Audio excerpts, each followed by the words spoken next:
Alright guys, today we're gonna review the main rules of the Constitution. Specifically, we're gonna learn several rules that are very important and must know.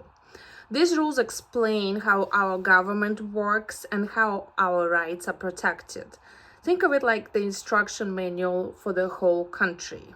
So let's go. Rule number 1, the government has 3 branches.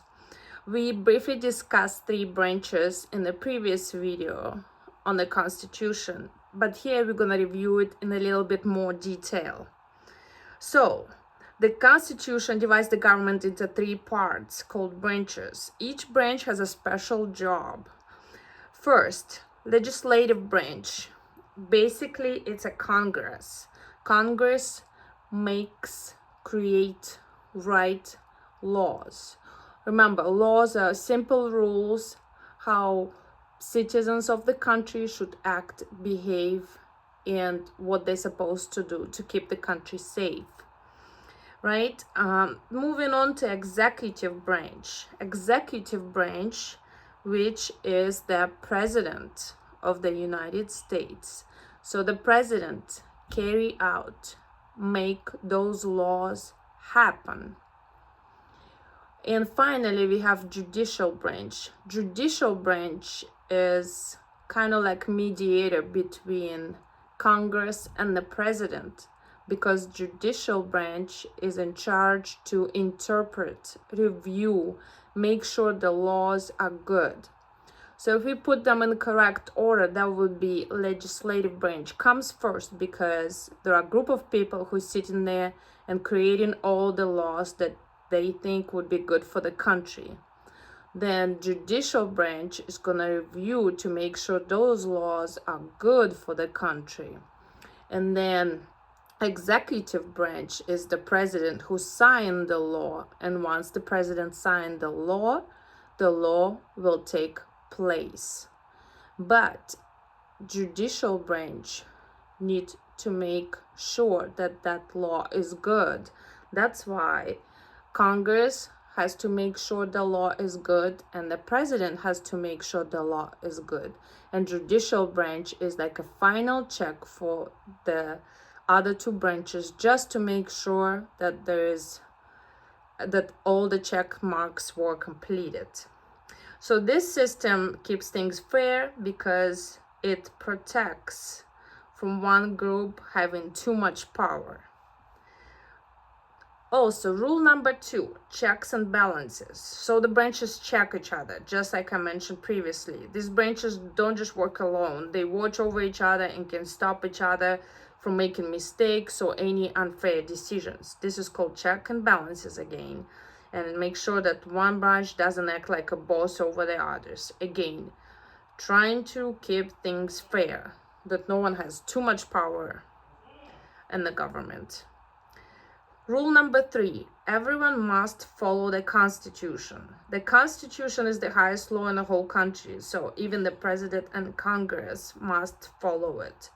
No one is above the rules. Rule number 4, people have protected rights. It's called Bill of Rights. The Constitution protects important rights and freedoms, and some of the most important rights that are protected in the United States are freedom of speech, freedom of religion, right to fair trial. Fair trial, it means if you made a mistake and people judge you, what should happen to you after you make that mistake and make a punishment for you. You want to make sure you get a fair punishment. So if you did something minor, then you get a minor punishment. If you did something major, then you get major punishment. So they just want to make sure the punishment that you get is fair for the mistake that you made.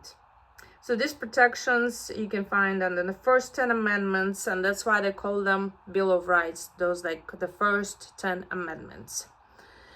Rule number 5, power comes from the people.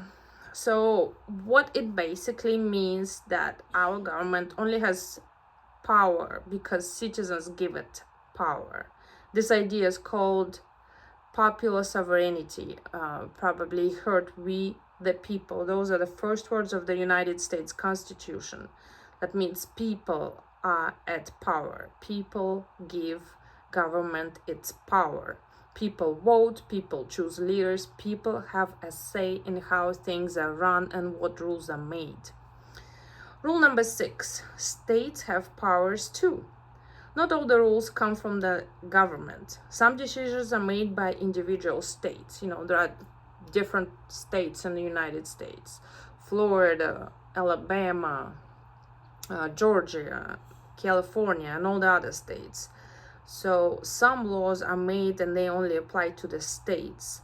Specifically, those are rules pertaining to schools, driver's license. Driver's license is a document that lets you drive the vehicle, cars, and so on, and any other local laws. So this sharing of power is called federalism. So federalism is a sharing power. There is a government on a national level, and there is individual states that could have their local laws that don't apply for the national government. And finally, rule number 7. Keep in mind that even though there are rules in the Constitution can change at any time. The Constitution isn't stuck in time. It can be updated when needed. And these changes or little rules are called amendments. And as of now, we know that Constitution has 27 amendments, including the Bill of Rights. Remember, Bill of Rights, it's the first 10 amendments. And there are 27 rules in the Constitution how every citizen should behave, act. All right, that's it for today. I'm gonna just ask you a few questions as usual, just to make sure you guys retain the information on that text. So let's go.